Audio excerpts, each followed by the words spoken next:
ಎಲ್ಲರಿಗೂ ನಮಸ್ಕಾರ ಸ್ನೇಹಿತರೆ, welcome to our channel. So friends, ಇವತ್ತು ಬಂದುಬಿಟ್ಟು ಈ ಒಂದು ವಿಡಿಯೋದಲ್ಲಿ ನಮ್ಮ ವೆಯ್ಟ್ ಲಾಸ್ ಜರ್ನಿಯಲ್ಲಿ 7 ಡೇಸ್ ಚಾಲೆಂಜ್ ತೊಗೊಂಡಿದ್ವಿ. ಸೊ ಅದರಲ್ಲಿ ಡೇ ಟು ಡೇ ಡಯಟಿಗೆಲ್ಲ ಹೋಯಿತು. ಏನು ನಿನ್ನೆಗೂ ಇವತ್ತಿಗೂ ಎಷ್ಟು ವೆಯ್ಟ್ ಅನ್ನೋದು ಕಡಿಮೆ ಆಗಿದ್ದೀನಿ, ಏನು ಫುಲ್ ಡೇ ಡಯಟಿಗೆಲ್ಲ ಹೋಯಿತು ಅನ್ನೋದು ಇವತ್ತಿನ ವ್ಲಾಗು. ಐ ಹೋಪ್ ನಿಮ್ಮೆಲ್ರಿಗೂ ಈ ಒಂದು ವಿಡಿಯೋ ಇಷ್ಟ ಆಗ್ಬೋದು. ಇಷ್ಟ ಆದರೆ please like, share and subscribe to our channel. ಹೀಗೆ ಇನ್ನಷ್ಟು ಇಂಟ್ರೆಸ್ಟ್ ಆಗಿರೋಂಥ ವೀಡಿಯೋಸ್ಗೋಸ್ಕರ. ಇನ್ನು ವೆಯ್ಟ್ ರಿವ್ಯೂ ನೋಡೋದಾದರೆ, ನಿನ್ನೆ ನನ್ನ ವೆಯ್ಟ್ ಬಂದುಬಿಟ್ಟು 72.900 ಇತ್ತು. ಆ್ಯಂಡ್ ನಿನ್ನೆಗೂ ಇವತ್ತಿಗೂ 250 ಗ್ರಾಮ್ಸ್ ಅನ್ನೋದು ಕಡಿಮೆ ಆಗಿದ್ದೀನಿ. 1/4 kg ಕಡಿಮೆ ಆಗಿದ್ದೀನಿ. 72.650 ಇದೆ. ಒಳ್ಳೆ ರಿಸಲ್ಟೇ. ದಿನಕ್ಕೊಂದು 100 ಗ್ರಾಮ್ ಟಾರ್ಗೆಟ್ ಇಟ್ಕೊಂಡಿದ್ದೀನಿ. ಆದರೂ ಇವತ್ತು 250 ಗ್ರಾಮ್ಸ್ ಕಮ್ಮಿ ಆಗಿರೋದು ತುಂಬಾ ಖುಷಿ ಪಡುವಂಥ ವಿಷಯ. ಇನ್ನು ಮಾರ್ನಿಂಗೆ ಬಿಸಿ ನೀರಿನ ಜೊತೆಗೆ ನನ್ನ ಒಂದು ಡೇ ಅನ್ನೋದು ಸ್ಟಾರ್ಟ್ ಮಾಡಿದೆ. ಬಾಳೆಕಾಯ್ದು ಫ್ರೈ ಮಾಡಿದ್ದೆ. ಏನು ಸೂಪರಾಗಿತ್ತು ಅಂತಂದರೆ ನಿಜವಾಗ್ಲೂ ಸಖತ್ ಟೇಸ್ಟಿಯಾಗಿತ್ತು. ಅಷ್ಟು ಸೂಪರಾಗಿತ್ತು. ಜಸ್ಟ್ ಎಣ್ಣೆ ಹಾಕ್ಬಿಟ್ಟು ಅದಕ್ಕೆ ಒಂದು ಸ್ವಲ್ಪ ಉಪ್ಪು, ಪೆಪ್ಪರು, ಅರ್ಶಿನದ ಪುಡಿ ಇಷ್ಟೇ ಹಾಕ್ಬಿಟ್ಟು ಲೋ ಫ್ಲೇಮಲ್ಲಿ ಒಂದು 10 ನಿಮಿಷ ಬೇಯಿಸ್ದೆಪ್ಪ, ಅಷ್ಟೇ. ಸೂಪರ್. ಇನ್ನು ಮನೆಯವ್ರಿಗೋಸ್ಕರ ಮುದ್ದೆ ಮಾಡಿದ್ದೆ. ನೆನ್ನೆದೇ ಸೊಪ್ಪು ಸಾರಿತ್ತು, ಮುದ್ದೆ ಮಾಡಿದ್ದೆ. ಆಮೇಲೆ ಮೊಟ್ಟೆ ಬೇಯಿಸಿದ್ದೆ, ಬಾಳೆಕಾಯಿ ಫ್ರೈ ಇಷ್ಟು. ಆಮೇಲೆ ಬಿಸಿ ಅನ್ನ, ಮೊಸರನ್ನ ಕಟ್ಕೊಂಡೋಗಿದ್ರು. ಇವತ್ತು ಸಮ್ಮರ್ ಅಲ್ವಾ, ಸೊ ಹಾಗಾಗಿ. ಇನ್ನು ಇವತ್ತು 2 ಥರದ್ದು ವೆಜಿಟೇಬಲ್ಸು, ಒಂದು ಬೆಟ್ಟದ ನೆಲ್ಲಿಕಾಯಿ, ಇನ್ನೊಂದು ಬೀಟ್ರೂಟು, ಎರಡೂ ಸೇರಿಸಿ ಜ್ಯೂಸ್ ಮಾಡ್ಕೊಂಡಿದ್ದೆ. ಸೊ ಅದನ್ನೆಲ್ಲ ನಾನು ತೋರ್ಸೋಕೆ ಹೋಗಿಲ್ಲ ಸ್ನೇಹಿತರೆ, ಎಲ್ರಿಗೂ ಗೊತ್ತಿದೆ ಹೇಗೆ ಮಾಡ್ಕೋಬೇಕು ಅಂತ ಅಂದ್ಬಿಟ್ಟು. ಸೊ ಹಾಗಾಗಿನೇ ನಾನೇನು ಮಾಡಿಲ್ಲ. ಬೀಟ್ರೂಟು ಮತ್ತು ಬೆಟ್ಟದ ನೆಲ್ಲಿಕಾಯಿ ಎರಡೂ ಸೇರಿಸಿ ಜ್ಯೂಸ್ ಅನ್ನೋದನ್ನು ಮಾಡ್ಕೊಂಡಿದ್ದೀನಿ. ಸೊ ಜ್ಯೂಸ್ ನಾನು ಕೂಡ ಡೈಲಿ ಕುಡಿತೀನಿ ಸ್ನೇಹಿತರೆ. ನಿಮ್ಗೆ ನೋಡಿಸೋದೇ ಅಲ್ಲ, ನಿಜವಾಗ್ಲೂ ಡೈಲಿ ಕುಡಿತೀನಿ. ಈ ಜ್ಯೂಸ್ ಕುಡಿಯೋದ್ರಿಂದನೇ ಸ್ಕಿನ್ನು ಸ್ವಲ್ಪ ಗ್ಲೋ ಆಗಿ ಚೆನ್ನಾಗಿರುತ್ತೆ. ಹೆಲ್ತ್ಗೂ ಕೂಡ ತುಂಬ ಒಳ್ಳೆಯದು. ಪೋಷಕಾಂಶಗಳು ಜಾಸ್ತಿ, ಹೈ ಕ್ಯಾಲೋರಿ ಇರಲ್ಲ, ಲೋ ಕ್ಯಾಲೋರೀಸ್ ಇರುತ್ತೆ, ಪೋಷಕಾಂಶಗಳು ಜಾಸ್ತಿ ಇರುತ್ತೆ. ಅದರಲ್ಲಿ ಬೆಟ್ಟದ ನೆಲ್ಲಿಕಾಯಿ ಕೂದಲಿಗೆ ತುಂಬಾ ಹೆಲ್ಪ್ ಆಗುತ್ತೆ. ಸೊ ನೀವು ನೋಡ್ತಾ ಇರ್ತೀರ ಡೈಲಿ. ನಂದು ಸ್ವಲ್ಪ ಗ್ರಿಂಕಲ್ ಹೇರ್ ಇರೋದ್ರಿಂದ ಅಷ್ಟು ಗ್ರೋತ್ ಕಾಣಿಸುತ್ತೋ ಇಲ್ವೋ ನನಗೆ ಗೊತ್ತಿಲ್ಲ, ಬಟ್ ನನಗೆ ಮಾತ್ರ ಸಿಕ್ಕಾಪಟ್ಟೆ ಗ್ರೋತ್ ಅನ್ನೋದು ಕಾಣಿಸ್ತಿದೆ ವಿತಿನ್ 2 ಮಂತ್ಸಲ್ಲಿ. ಅಂದರೆ ವಿತಿನ್ ಅಂತೀನಿ, ಇತ್ತೀಚಿನ ದಿನಗಳಲ್ಲಿ ಒಂದು 2 ಮಂತ್ಸಿಂದ ತುಂಬ ಚೆನ್ನಾಗಿದೆ ನನಗೆ ಹೇರ್ ಗ್ರೋತ್ ಅಂತೂ. ಸೊ ಹಾಗಾಗಿನೇ ತುಂಬ ಅಂದರೆ ತುಂಬಾ ಒಳ್ಳೆಯದು ಬೆಟ್ಟದ ನೆಲ್ಲಿಕಾಯಿ, ಬೀಟ್ರೂಟ್ ಎರಡೂ. ಇನ್ನು ನನ್ನ ಬ್ರೇಕ್ಫಾಸ್ಟ್ ಬಂದುಬಿಟ್ಟು ನಟ್ಸು, ಸೀಡ್ಸ್ ಏನಿದೆ ಅದನ್ನೇ ತೊಗೊತಾ ಇದ್ದೀನಿ. ಆವಾಗವಾಗ ಸಿಸ್ಟರ್ಸ್ ಹೇಳ್ತಾ ಇರ್ತಾರೆ ಏನಂತಂದರೆ, ಇದು ತುಂಬ ಹೈ ಕ್ಯಾಲೋರಿ, ಅದರಿಂದನೇ ನಿಮಗೆ ವೆಯ್ಟ್ ಲಾಸ್ ಆಗ್ತಾಯಿಲ್ಲ ಅಂತ. ಅದು ಸುಳ್ಳು ಸ್ನೇಹಿತರೆ. ಇದು ನಮ್ಮ ಬಾಡಿಗೆ ಬೇಕಾಗಿರುವಂತಹ ಎನರ್ಜಿನ ಕೊಡುತ್ತೆ. ಒಳ್ಳೆ ಪೋಷಕಾಂಶಗಳು, ಪ್ರೋಟೀನ್ ಇದೆ, ಫೈಬರ್ ಇದೆ, ಎಲ್ಲ ಥರದ್ದು ಇದೆ. ವೆಯ್ಟ್ ಲಾಸ್ಗೆ ಏನೆಲ್ಲ ಮಾಡಬೇಕು ಅದೆಲ್ಲನೂ ಇದೆ. ಸೊ ಹಾಗಾಗಿ ಇದು ತುಂಬ ಒಳ್ಳೆಯದು. ಅದಾದಮೇಲೆ ನೀವೇನು ಫುಡ್ ತೊಗೊತೀರೋ ಅದ್ರ ಮೇಲೆ ಡಿಪೆಂಡ್ ಆಗಿರುತ್ತೆ ನಾವು ವೆಯ್ಟ್ ಲಾಸ್ ಆಗ್ತೀವಾ ಇಲ್ವಾ ಅಂತ. ಇನ್ನು ಮಿಡ್ ಮಾರ್ನಿಂಗ್ ಸ್ನ್ಯಾಕ್ ಥರ ಇವತ್ತು ಆ ಬಾಳೆಕಾಯ್ದು ತೊಗೊಂಡಿದ್ದೆ. ಬಾಳೆಕಾಯಿ ಚಿಪ್ಸ್ ಥರ ಏನು ಸಖತ್ತಾಗಿತ್ತು ಗೊತ್ತಾ, ತುಂಬ ಅಂದರೆ ತುಂಬ ಚೆನ್ನಾಗಿತ್ತು. ಇನ್ನು ಮಧ್ಯಾಹ್ನಕ್ಕೆ ನನಗೆ ಯಾಕೋ ಇದು ತಿಂದಿನೇ ತುಂಬ ಸ್ವಲ್ಪ ಹೆವಿ ಥರ ಅನ್ನಿಸ್ತು. ಸೊ ಹಾಗಾಗಿ ನಾನು ಏನು ಮಾಡಿದೆ, ಬೆಳಗ್ಗೆ ಮುದ್ದೆ ಮಾಡಿದ್ನಲ್ವ, ಅದರಲ್ಲಿ ಸ್ವಲ್ಪ ಮುದ್ದೆ ಎತ್ತಿಟ್ಕೊಂಡಿದ್ದೆ. ಅದೇ ಮುದ್ದೆನ ಹಾಕಿ ಇದು ಮೊಸರನ್ನ ಹಾಕಿ ಉಪ್ಪು ಹಾಕಿ ಚೆನ್ನಾಗಿ ಗ್ರೈಂಡ್ ಮಾಡಿಕೊಂಡು ಗಂಜಿ ಥರ ಮಾಡಿಕೊಂಡೆ. ಮೊಸರು ಕ್ವಾಂಟಿಟಿ ಜಾಸ್ತಿ ಹಾಕ್ಕೊಂಡೆ. ಸೊ ಚೆನ್ನಾಗಿ ಗ್ರೈಂಡ್ ಮಾಡಿಕೊಂಡು ಏನು ಮಾಡಿದೆ, ಅದ್ರ ಜೊತೆಗೆ 2 ಮೊಟ್ಟೆನ ತೊಗೊಂಡೆ ಸ್ನೇಹಿತರೆ. ಯಾವಾಗ ಕರೆಕ್ಟಾಗಿ ನಾನು ಇವತ್ತು ಹೊಟ್ಟೆ ಹಸಿವೆ ಆಗಿರಲಿಲ್ಲ, ಹಾಗಾಗಿ ಏನು ಮಾಡಿದೆ, ಸುಮಾರು ಒಂದು 4 ಗಂಟೆಗೆ ತೊಗೊಂಡೆ ಅನಿಸುತ್ತೆ. ಬೆಳಗ್ಗೆ ಒಂದು 10-10:30 ಆಗೋಗಿತ್ತು ಬ್ರೇಕ್ಫಾಸ್ಟ್ ತಿನ್ನೋಷ್ಟರೊಳಗಡೆ. ಮಿಡ್ ಮಾರ್ನಿಂಗ್ ಸ್ನ್ಯಾಕ್ ಅಂತಂದರೆ ಒಂದು 1 ಗಂಟೆ ಆ ಟೈಮ್ ತೊಗೊಂಡಿದ್ದೆ.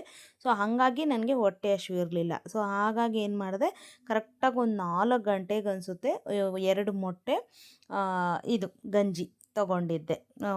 ಮುದ್ದೆ ಗಂಜಿ ಏನಿದೆ, ಮುದ್ದೆ ಅಂಬ್ಲಿ ಆರ್ ಗಂಜಿ ಏನಾದರೂ ಅನ್ಬೋದು. ಸೊ ಇದನ್ನು ತೊಗೊಂಡಿದ್ದೆ. ಇನ್ನು ಅಮ್ಮವ್ರ ಮನೆಗೆ ಹೋಗಿದ್ದೆ. ಅಂಗಡಿಗೆ ಹೋಗಿ ಸ್ವಲ್ಪ ತರಕಾರಿ ಎಲ್ಲ ಬೇಕಿತ್ತು, ಕ್ಯಾರೆಟು, ಸೌತೆಕಾಯಿ, ಸೋರೆಕಾಯಿ ಎಲ್ಲ ಬೇಕಿತ್ತು. ಸೊ ಅದನ್ನೆಲ್ಲ ತೊಗೊಂಡು ಅಲ್ಲಿ ಅಮ್ಮಗೆ ಅದು ಇದು ಕೊಡ್ತೀನಿ, ತಿನ್ನು ಅಂದರು. ನಾನು ಪುಣ್ಯಕ್ಕೆ ಇವಾಗ ತಾನೇ 2 ದಿನದಿಂದ ಡಯಟ್ ಮಾಡ್ತಾಯಿದ್ದೀನಮ್ಮ, ಎಲ್ಲರೂ ಬೈತಾ ಇದ್ದಾರೆ, ದಯವಿಟ್ಟು ನನಗೇನು ಕೊಡಬೇಡ ಅಂತ ಅಂದಿದ್ದಕ್ಕೆ ಅಟ್ಲೀಸ್ಟ್ ಒಂದು ಬನಾನ ಆದರೂ ತಿನ್ನಮ್ಮ ಅಂತಂತು. ಸೊ ಒಂದು ಬನಾನ, ಒಂದು 2 ಕ್ಯಾರೆಟ್ ಅಂಗಡಿಯಲ್ಲಿ ಸೂಪರಾಗಿತ್ತು. ಸೊ ಒಂದು 2 ಕ್ಯಾರೆಟು ತಿಂದು ನನ್ನ ಡೇ ರೊಟೀನ್ ಅಂತೂ ಮುಗಿಸಿದ್ದೀನಿ ಸ್ನೇಹಿತರೆ. ತುಂಬ ಸಿಂಪಲ್ಲಾಗಿ ಮಾಡಿದ್ದೀನಿ, ಬಟ್ ಡಯಟು ಕೂಡ ತುಂಬ ಚೆನ್ನಾಗಿ ಹೋಗಿದೆ. ಈ ಮಧ್ಯದಲ್ಲಿ 2 ಡಾರ್ಕ್ ಚಾಕ್ಲೇಟ್ ತಿಂದಿದ್ದೀನಿ. ಹಸ್ಬೆಂಡ್ ನನಗೆ ಈ ನಡುವೆ ಹೇಳಿಲ್ವಾ, ಅವರು ಡಾರ್ಕ್ ಚಾಕ್ಲೇಟ್ ಕೊಟ್ಟು ನನ್ನನ್ನು ಹಾಳು ಮಾಡಿಬಿಟ್ಟಿದ್ದಾರೆ. ಸೊ ಇವತ್ತು ಬೆಳಗ್ಗೆ ಹೋಗ್ಬೇಕಾದ್ರೆ 2 ಡಾರ್ಕ್ ಚಾಕ್ಲೇಟ್ಸ್ ಕೊಟ್ಟರು. ಸೊ ಅದನ್ನು ತಿಂದಿದ್ದೀನಿ. ಅಷ್ಟು ಬಿಟ್ಟರೆ ಅಂದರೆ ಅವಾಗವಾಗ ಬೇಜಾರಾದಾಗ ಅದು ನನಗೆ ಹೆಂಗೆ ಇಷ್ಟ ಅಂತಂದರೆ ಡಾರ್ಕ್ ಚಾಕ್ಲೇಟ್ನ ಫ್ರೀಝರಲ್ಲೋ ಇಲ್ಲ ಫ್ರಿಜ್ಜಲ್ಲೋ ಇಟ್ಬಿಟ್ಟು ಗಟ್ಟಿ ಆದಮೇಲೆ ಅದನ್ನು ಕಚ್ಚಿ ತಿನ್ನಬೇಕು. ಆ ಥರ ಇಷ್ಟ. ಅವರೇ ಫ್ರಿಜ್ಜಲ್ಲಿ ಇಟ್ಬಿಟ್ಟು ನಿನಗೋಸ್ಕರ ಡಾರ್ಕ್ ಚಾಕ್ಲೇಟ್ ಇಟ್ಟಿದ್ದೀನಿ ನೋಡು ತಿನ್ಕೋ ಅಂತ ಹೇಳಿದರು. ಸೊ ಅದೊಂದು 2 ತಿಂದೆ, ಚಿಕ್ಕದು ಒಂದು 2 ಬೈಟು ಅಷ್ಟೇ ಸ್ನೇಹಿತರೆ. ಸೂಪರಾಗಿ ಹೋಗಿದೆ. ನಾಳೆ ನೋಡೋಣ ರಿಸಲ್ಟ್ ಹೇಗಿರುತ್ತೆ ಏನು ಅಂತ ಅಂದ್ಬಿಟ್ಟು. ಹಾಗೆ ನೀವೆಲ್ಲರೂ ಕೇಳ್ತಾ ಇದ್ರಿ ಆ ಬಿರಿಯಾನಿ ರೆಸಿಪಿ ಶೇರ್ ಮಾಡಿ ಅಂತ. 1-2-3 ಸಿಸ್ಟರ್ಸು ಕೇಳಿದ್ರಿ ಅಲ್ವಾ. ಸೊ ಅವ್ರಿಗೋಸ್ಕರ ನಾನು ಬಿರಿಯಾನಿ ರೆಸಿಪಿ ಶೇರ್ ಮಾಡ್ತಾಯಿದ್ದೀನಿ. ಅದ್ರ ಜೊತೆಗೆ ನೀವು ಕೆಲವೊಂದು ಕಮೆಂಟ್ಸ್ ಹಾಕ್ತಿರಲ್ವ, ಅದರ ಬಗ್ಗೆ ಸ್ವಲ್ಪ ಮಾತಾಡೋಣ ಅಂತಲೇ ಅಂದ್ಕೊಂಡಿದ್ದೀನಿ. ಇಲ್ಲಿವರೆಗೂ ನಿಮಗೆ ವ್ಲಾಗ್ ನೋಡಿ ಇಂಟ್ರೆಸ್ಟ್ ಇದ್ದರೆ ಮುಂದಕ್ಕೂ ಕೂಡ ನೋಡಬೇಕು ಅನಿಸಿದ್ರೆ, ಇಲ್ಲಾಂದರೆ ಆರಾಮಾಗಿ ಸ್ಕಿಪ್ ಮಾಡ್ಬೋದು. ಓಕೆನಾ, ಏನು ಪ್ರಾಬ್ಲಮ್ ಇಲ್ಲ. ಸೊ ಫಸ್ಟಿಗೆ ನಾನು ಬಿರಿಯಾನಿ ಯಾವ ಥರ ಮಾಡ್ತೀನಿ ಅನ್ನೋದನ್ನು ಹೇಳಿಬಿಡ್ತೀನಿ ಸ್ನೇಹಿತರೆ. ಫಸ್ಟಿಗೆ ಹಸಿಮೆಣ್ಸಿನ್ಕಾಯಿ, ಪುದೀನ, ಕೊತ್ತಂಬರಿ, ತೆಂಗಿನಕಾಯಿ, ಶುಂಠಿ, ಬೆಳ್ಳುಳ್ಳಿ ಇಷ್ಟನ್ನು ಪೇಸ್ಟ್ ಮಾಡ್ಕೊತೀನಿ. ಶುಂಠಿ ಬೆಳ್ಳುಳ್ಳಿ ಪೇಸ್ಟ್ ಇದ್ದರೆ ಹಾಗೆ ಹಾಕಿ ಮಾಡ್ಕೊತೀನಿ. ಈ ಒಂದು ಪೇಸ್ಟು ಮೇಯ್ನು ಬಿರಿಯಾನಿ ಟೇಸ್ಟ್ ಬರೋದಕ್ಕೆ ನಾನು ಮನೇಲಿ ಯಾವ ಥರ ಮಾಡ್ತೀನೋ ಅದನ್ನು ತೋರಿಸ್ಕೊಡ್ತಾ ಇದ್ದೀನಿ. ಎಲ್ಲನೂ ಒಂದು ಅಂದಾಜು ಮೇಲೆ ಹಾಕ್ತೀನಿ ನಾನು. ಇಂತಿಷ್ಟು ಅಂತ ಮೆಷರ್ಮೆಂಟ್ಸ್ ಏನಿಲ್ಲ. ಅರ್ಧ kg ಚಿಕನ್ ಇದ್ದರೆ ಅದಕ್ಕೆ ತಕ್ಕನಂಗೆ ಕ್ವಾಂಟಿಟಿ ಹಾಕ್ತೀನಿ. 1 kg ಚಿಕನ್ನು ಬಿರಿಯಾನಿ ಮಾಡ್ತಾಯಿದ್ದೀವಿ ಅಂದರೆ ಅದಕ್ಕೆ ತಕ್ಕನಂಗೆ ಕ್ವಾಂಟಿಟಿ ನೋಡ್ಕೊಂಡು ಹಾಕ್ಕೊತೀನಿ. ಸ್ವಲ್ಪ ಪುದೀನ ಕೊತ್ತಂಬರಿ ಸ್ವಲ್ಪ ಜಾಸ್ತಿ ಇರೋ ಥರ ನೋಡ್ತೀನಿ. ಹಸಿಮೆಣ್ಸಿನ್ಕಾಯಿ ಏನಂತಂದರೆ ಈಗ 1 kgಗೆ ನಾವು 2 ಟೇಬಲ್ ಸ್ಪೂನಷ್ಟು ಖಾರದ ಪುಡಿ ಹಾಕ್ತಾಯಿದ್ದೀವಿ ಅಂತಂದರೆ 1 ಟೇಬಲ್ ಸ್ಪೂನಷ್ಟು ಖಾರದ ಪುಡಿ, ಅರ್ಧ ಮೆಣಸಿನ್ಕಾಯಿ ಅಂದರೆ ಆ ಖಾರಕ್ಕೆ ತಕ್ಕನಂಗೆ ಒಂದು 7-8. ಸೊ ಈ ಥರ ಪೇಸ್ಟ್ ಮಾಡಿ ಇಟ್ಕೊಬಿಡ್ತೀನಿ. ಅದಾದಮೇಲೆ ಇಲ್ಲಿ ನೋಡ್ತಾ ಇದ್ದೀರಲ್ವಾ, ಒಂದು 3-4 ಈರುಳ್ಳಿ, ಟೊಮೊಟೊ ಒಂದು 2-3. ಇದು ಅರ್ಧ kg ಬಿರಿಯಾನಿಗೆ ಮಾಡ್ತಾ ಇರೋವಂಥದ್ದು ನಾನು, ಅರ್ಧ kg ಚಿಕನ್ಗೆ. ಸೊ ಇದನ್ನು ಮಾಡ್ಕೊಬಿಟ್ಟು ಇನ್ನು ಮಾಮೂಲಿ ಸ್ಪೈಸಸ್ಸು ಕೂಡ ನಾನು ತುಂಬ ಕಡಿಮೆ ಹಾಕ್ತೀನಿ ಸ್ನೇಹಿತರೆ. ಪಲಾವ್ ಎಲೆ ಅಂತೆ ಇದು ಮೊಗ್ಗುಗಳೆಲ್ಲ ಬರುತ್ತಲ್ವ, ಅದೆಲ್ಲನೂ ನಾನು ಏನೂ ಹಾಕಲ್ಲ. ನೋಡ್ತಾ ಇದ್ದೀರಾ, ಜಸ್ಟ್ ಒಂದು 2-3 ಲವಂಗ, 2-3 ಏಲಕ್ಕಿ, ಒಂದು ಸ್ವಲ್ಪ ಸೋಂಪು, ಒಂದು 2 ಚಕ್ಕೆ, ಒಂದು 1 ಇಂಚಷ್ಟು ಚಕ್ಕೆನ ಚಿಕ್ಕದಾಗಿ ಪೀಸ್ ಮಾಡಿ ಹಾಕ್ತೀನಿ.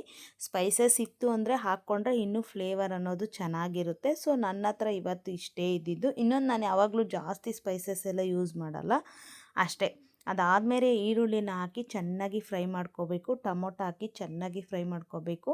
ಆ ಟೊಮೊಟೊ ಹಾಕಿದ್ದು ಒಂದು 1 ಮಿನಿಟ್ 2 ಮಿನಿಟ್ಗೆ ಚಿಕನ್ನು ಹಾಕ್ಕೊಂಡು ಚೆನ್ನಾಗಿ ಫ್ರೈ ಮಾಡ್ಕೋಬೇಕು. ಸೊ ಆ ಪ್ರಾಸೆಸ್ ನೋಡ್ತಾಯಿರಿ. ನಾವು ಅವಾಗವಾಗ ಒಬ್ಬೊಬ್ಬರು ಹೇಳ್ತಾ ಇರ್ತೀರ ಏನಂತಂದರೆ, ನಿಮಗೆ ಹಾಕಬೇಕು ಈ ಡಯಟ್ ಎಲ್ಲ ಬಿಟ್ಬಿಡಿ, ಸುಮ್ಮನೆ ನಿಮ್ಮ ಪಾಡಿಗೆ ನೀವು ಮಾಡಿಕೊಡ್ಲಿ, ವಿಡಿಯೋ ನೋಡ್ತಾ ಇರ್ತಾರೆ ಪಾಪ, ಅವರು ಫಾಲೋ ಮಾಡ್ತಾ ಇರ್ತಾರೆ, ಆಮೇಲೆ ಅವ್ರಿಗೂ ಪ್ರಾಬ್ಲಮ್ ಆಗೋದು ಬೇಡ, ಸುಮ್ಮನೆ ಯಾಕೆ ಈ ಥರ ಎಲ್ಲ ಮಾಡ್ತೀರಾ ಅಂತ ನೀವು ಹೇಳ್ತಾ ಇರ್ತೀರ. ಅಂದರೆ ಒಬ್ಬರು ಇಬ್ಬರು ಅವಾಗವಾಗ ಹೇಳ್ತಾನೆ ಇರ್ತೀರ ಅಲ್ವಾ, ಏನಕ್ಕೆ ಮಾಡೋಕ್ಕೆ ಹೋಗ್ತೀರಾ, ಸುಮ್ಮನೆ ನಿಮ್ಮ ಪಾಡಿಗೆ ನೀವು ಮಾಡ್ಕೊಂಡು ಹೋಗಿ, ವೀಡಿಯೋಸ್ ಎಲ್ಲ ಹಾಕೋಕ್ಕೆ ಹೋಗ್ಬಿಡಿ, ಆಗಲ್ಲ ನಿಮ್ಮಿಂದ ಆ ಥರ ಎಲ್ಲ. ಏನು ಗೊತ್ತಾ, ನನಗೆ ಏನು ಅಂತಂದರೆ ನಮ್ಮ ಥರನೇ ಎಷ್ಟೋ ಜನ ಇರ್ತಾರೆ. ಪ್ರಾಮಿಸ್ ಹೇಳ್ತೀನಲ್ವ, ನನ್ನ ಥರ ಅಟ್ಲೀಸ್ಟ್ ಒಂದು 50 ಜನದಲ್ಲಿ ಒಂದು 30 ಜನ ಆದರೂ ನನ್ನ ಥರ ಇರ್ತಾರೆ. 20 ಜನ ಸ್ಟ್ರಿಕ್ಟಾಗಿ ಮಾಡ್ಕೊಂಡು ಹೋದ್ರು ಒಂದು 30-25 ಜನ ನನ್ನ ಥರ ಇರ್ತಾರೆ. ಸೊ ಅಂಥವರು ಮತ್ತೆ ನಾನು ಹೆಂಗೆ ಮಾಡ್ಕೊತೀನೋ ಅದೇ ಥರ ಇದಾಗಲಿ, ಮುಂದೆ ಬರಲಿ, ಬ್ಯಾಕಪ್ ಆಗಬೇಕು, ಇದೇ ಥರ ಇರಬಾರ್ದು, ಮುಂದಕ್ಕೆ ಹೋಗಬೇಕು, ನಾನು ಅದರಿಂದ ಹೇಗೆ ಆಚೆ ಬರಬೇಕು ಅಂದ್ಕೊಂಡಿದ್ದೀನಿ, ನಾನು ಅದರಿಂದ ಹೇಗೆ ಬಂದು ವೆಯ್ಟ್ ಲಾಸ್ ಮಾಡಬೇಕು ಅನ್ನೋ ಛಲ ಹಿಡಿದು ಮುಂದಕ್ಕೆ ಹೋಗ್ತೀನಿ ಅನ್ನೋದನ್ನು ನಿಮಗೂ ತೋರಿಸಿದ್ರೆ ಯಾರಿಗಾದ್ರೂ ಒಬ್ಬರಿಗೆ ಇಬ್ಬರಿಗೆ ಹೆಲ್ಪ್ ಆಗುತ್ತೆ. ಇನ್ನೊಂದು, ನನಗೆ ಹೆಲ್ಪ್ ಆಗೋದು ಒಂದು ಸೈಡ್ಗಿಟ್ರೆ ನನಗೆ ತುಂಬ ಅಂದರೆ ತುಂಬಾ ಹೆಲ್ಪ್ ಆಗುತ್ತೆ. ನಾನು ಯಾವಾಗಲೂ ಹೇಳ್ತಾ ಇರ್ತೀನಲ್ವ, ಯಾರಿಗೋ ಒಬ್ರಿಗೆ ಒಂದು ಪ್ರಾಮಿಸ್ ಮಾಡಿರೋ ಥರ ನಾನು ಡೈಲಿ ವೆಯ್ಟ್ ರಿವ್ಯೂ ಮಾಡಬೇಕು, ಡೈಲಿ ಚೆನ್ನಾಗಿ ವೆಯ್ಟ್ ಲಾಸ್ ಮಾಡಬೇಕು, ಇದೆಲ್ಲನೂ ನಾನು ಮಾಡ್ಕೊಂಡಿರೋ ಅಂಥ ಒಂದು ಇದು ಸ್ನೇಹಿತರೆ. ಸೊ ಹಾಗಾಗಿ ನನಗೆ ಮಾಡ್ಕೊಂಡಿರೋ ಒಂದು ಪ್ರಾಮಿಸ್ ಥರ ನಾನು ಮಾಡಿಕೊಂಡು ನಾನು ವೀಡಿಯೋಸ್ ಹಾಕ್ತಾ ಇರ್ತೀನಿ ಸ್ನೇಹಿತರೆ. ನಾನು ಯಾವಾಗಲೂ ಹೇಳ್ತಾ ಇರ್ತೀನಲ್ವ, ನನ್ನ ವೆಯ್ಟ್ ಲಾಸ್ ಜರ್ನಿ ನಿಮ್ಗೆ ಇಷ್ಟ ಆದರೆ ಮಾತ್ರ ನೋಡಿ, ಇಲ್ಲ ಅಂತಂದರೆ ನನಗೇನು ಇದಿಲ್ಲ. ಓಕೆನಾ, ಬೇಜಾರು ಮಾಡ್ಕೊಳ್ಳೋ ಅಂಥದ್ದು ಏನೂ ಇಲ್ಲ. ಇಲ್ಲಿ ಉಪ್ಪು ಮತ್ತು ಅರ್ಶಿಣದ ಪುಡಿ ಹಾಕ್ತಾಯಿದ್ದೀನಿ. ಅದಾದಮೇಲೆ ಗರಂ ಮಸಾಲ, ಚಿಕನ್ ಮಸಾಲ, ಖಾರದ ಪುಡಿ, ಧನಿಯಾ ಪುಡಿ ಇಷ್ಟನ್ನು ಆ್ಯಡ್ ಮಾಡಿ ಚೆನ್ನಾಗಿ ಮಿಕ್ಸ್ ಮಾಡ್ತಾಯಿದ್ದೀನಿ. ಓಕೆನಾ. ಸೊ ನಾನು ಆವಾಗಲೇ ಹೇಳ್ದಂಗೆ ಯಾರಿಗೂ ಇಲ್ಲಿ ಫೋರ್ಸ್ ಅಂತ ಏನೂ ಇಲ್ಲ ಅಲ್ವಾ. ನಮ್ಮ ಥರ ಇರೋವಂಥವ್ರಿಗೆ ಸ್ವಲ್ಪ ಮೋಟಿವ್ ಆಗಲಿ ಅನ್ನೋದೇ ನನ್ನ ಉದ್ದೇಶ. ನಾನು ಕೂಡ ಸುಮ್ಮನೆ ಯಾರು ಆಟಕ್ಕೋಸ್ಕರ ಇದೇನು ಆಟ ಅಲ್ವಲ್ಲ, ಆರೋಗ್ಯದ ಪ್ರಶ್ನೆ. ಕೆಲವೊಂದು ನಮಗಿರೋ ಪ್ರಾಬ್ಲಮ್ಗಳಿಂದ ನಾವು ವೆಯ್ಟ್ ಲಾಸ್ ಮಾಡೋಕ್ಕಾಗ್ತಾ ಇಲ್ಲ. ಬಟ್ ಅದರಿಂದ ಆಚೆಗೆ ಬಂದು ಆದಷ್ಟು ಸಾಧ್ಯ ಆದಷ್ಟು ನಾನು ಮಾಡಬೇಕು ಅಂತ ಇದು ಮಾಡ್ತಾಯಿದ್ದೀನಿ. ಸೊ ಹಾಗಾಗಿನೇ ನನ್ನನ್ನು ನಾನು ಡಿಮೋಟಿವೇಟ್ ಮಾಡ್ಕೊಳ್ಳಲ್ಲ, ಮೋಟಿವ್ ಮಾಡಿಕೊಂಡು ಮುಂದಕ್ಕೆ ಹೋಗ್ತಾ ಇರ್ತೀನಿ. ಸೊ ಯಾರಿಗೆ ಇಂಟ್ರೆಸ್ಟ್ ಇದ್ದು ನನ್ನ ಒಂದು ವೆಯ್ಟ್ ಲಾಸ್ ಜರ್ನಿಯಲ್ಲಿ ಇವರೆಷ್ಟು ವೆಯ್ಟ್ ಕಡಿಮೆ ಆಗ್ತಾರೆ ಅನ್ನೋದು ಇಂಟ್ರೆಸ್ಟ್ ಇದ್ದರೆ ಮಾತ್ರನೇ ನನ್ನ ವೀಡಿಯೋಸ್ ನೋಡಿ. ನಾನು ಯಾವಾಗಲೂ ಹೇಳ್ತೀನಿ, ನನಗೆ ಅವಾಗೆಲ್ಲ ತುಂಬ ಚೆನ್ನಾಗಿ ಇದು ಮಾಡಿದ್ದೆ. ಇತ್ತೀಚಿನ ದಿನಗಳಲ್ಲಿ ಯಾಕೋ ನನಗೆ ಆ ಥರ ಆಗಿಬಿಟ್ಟಿದೆ. ಅದರಿಂದ ಆಚೆಗೆ ಬಂದು ನಾನು ಮಾಡಬೇಕು ಅಂತ ಎಷ್ಟು ಪ್ರಯತ್ನ ಪಟ್ಟರು ಏನಾದರೂ ಒಂದು ಅಡೆತಡೆ ಇರುತ್ತೆ. ನಾನು ನಿನ್ನೆ ಹೇಳ್ದಂಗೆ ಈ ಸಮ್ಮರ್ ಹಾಲಿಡೇಸಲ್ಲಿ ಸ್ವಲ್ಪ ಊರಿಗೆ ಹೋಗಿ ಬರೋದು ಬಿಟ್ಟರೆ ಬೇರೆ ಇನ್ನೇನು ಇರಲ್ಲ. ಆಲ್ಮೋಸ್ಟ್ ಇನ್ನು ಜೂನ್ ಜುಲೈವರೆಗೂ ಯಾವುದೇ ಹಬ್ಬಗಳಿರಲ್ಲ. ಮೇಯ್ನ್ ಶ್ರೀರಾಮನವಮಿ ಆಗೋಗ್ಬಿಟ್ರೆ ವರಮಹಾಲಕ್ಷ್ಮಿ ಹಬ್ಬದವರೆಗೂ, ಗಣೇಶ ಚತುರ್ಥಿ ಆ ಥರ ಆ ಗಣೇಶ ಹಬ್ಬದವರೆಗೂ ನಮ್ಗೆ ಯಾವುದೇ ರೀತಿಯಾದಂಥ ಹಬ್ಬಗಳಿರಲ್ಲ. ಅದರಲ್ಲಿ ಹಬ್ಬದ ಬಟ್ಟೆಗಳು ಜಾಸ್ತಿ ಬ್ಯುಸಿ ಇರಲ್ಲ. ಸೊ ಹಾಗಾಗಿ ಸ್ವಲ್ಪ ಟ್ರೈ ಮಾಡಿದ್ರೆ ಅಷ್ಟರೊಳಗಡೆ ನನ್ನ ವೆಯ್ಟ್ ಲಾಸ್ ಅನ್ನೋದು ಆರಾಮಾಗಿ ಮಾಡ್ಕೋಬೋದು ಅನ್ನೋ ಒಂದೇ ಒಂದು ಕಾರಣಕ್ಕೆ ನಾನು ಮತ್ತೆ ಜರ್ನಿ ಸ್ಟಾರ್ಟ್ ಮಾಡಿದ್ದೀನಿ ಸ್ನೇಹಿತರೆ. ಅಡೆತಡೆ ಆಗೋದುಂಟು, ಅದರಿಂದ ತಳ್ಕೊಂಡು ಮುಂದಕ್ಕೆ ಹೋಗಲೇಬೇಕು, ಅದೊಂದೇ ಇರೋದು. ಇನ್ನು ನಾನು ರುಬ್ಬಿಟ್ಕೊಂಡಿದ್ನಲ್ಲ ಗ್ರೀನ್ ಮಸಾಲ, ಸೊ ಅದನ್ನು ಹಾಕಿ ಚೆನ್ನಾಗಿ ಮಿಕ್ಸ್ ಮಾಡಿಬಿಟ್ಟು ನಾವು ಎಷ್ಟು ಲೋಟ ಅಕ್ಕಿ ಹಾಕ್ಕೋಬೇಕು ಅಂದ್ಕೊಂಡಿದ್ದೀವೋ ಅದನ್ನು ತೊಳೆದ್ಬಿಟ್ಟು ನೀಟಾಗಿ ಹಾಕ್ಕೊಬಿಟ್ಟು ಒಂದು ಲೋಟಗೆ 2 ಲೋಟದಷ್ಟು ನೀರು. ಓಕೆನಾ. ಸೊ ಇಲ್ಲಿ ಆಲ್ಮೋಸ್ಟ್ ಒಂದು ಸ್ವಲ್ಪ ಇರುತ್ತೆ ಸ್ನೇಹಿತರೆ, ಇಲ್ಲಿ ಒಂದು ಅರ್ಧ ಲೋಟದಷ್ಟು ಇರುತ್ತೆ, ನೀವು ನೋಡ್ತಾ ಇರ್ಬೋದು.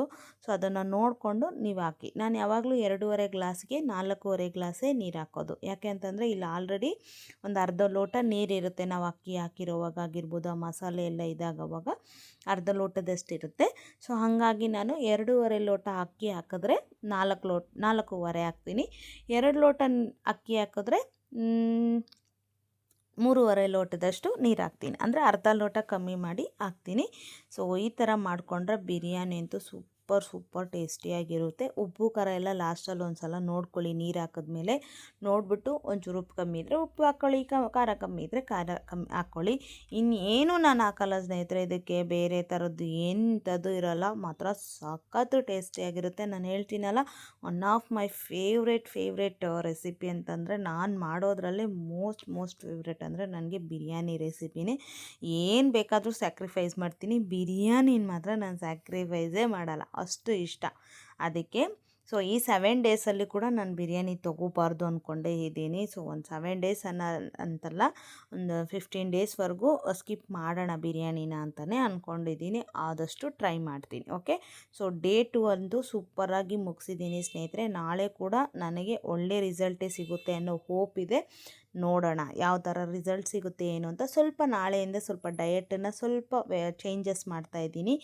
ಏನು ಎತ್ತ ಅನ್ನೋದು ನಾಳಿನ ಡಯಟಲ್ಲಿರುತ್ತೆ. ನೀವು ಕೂಡ ನೋಡಿ ಎಂಜಾಯ್ ಮಾಡ್ತೀರಾ ಅಂದ್ಕೊಂಡಿದ್ದೀನಿ. ಸೊ ನಾಳೆ ಒಂದು ಸೂಪರಾಗಿರೋಂಥ ರಿಸಲ್ಟ್ ಜೊತೆಗೆ ಸೂಪರಾಗಿರೋಂಥ ಡಯಟ್ ಜೊತೆಗೆ ಮತ್ತೆ ಸಿಗ್ತೀನಿ ಸ್ನೇಹಿತರೆ. ನಿಮ್ಮೆಲ್ರಿಗೂ ಕೂಡ ಈ ಒಂದು ಬಿರಿಯಾನಿ ರೆಸಿಪಿ ಇಷ್ಟ ಆಗಿದೆ, please like, share and subscribe to our channel.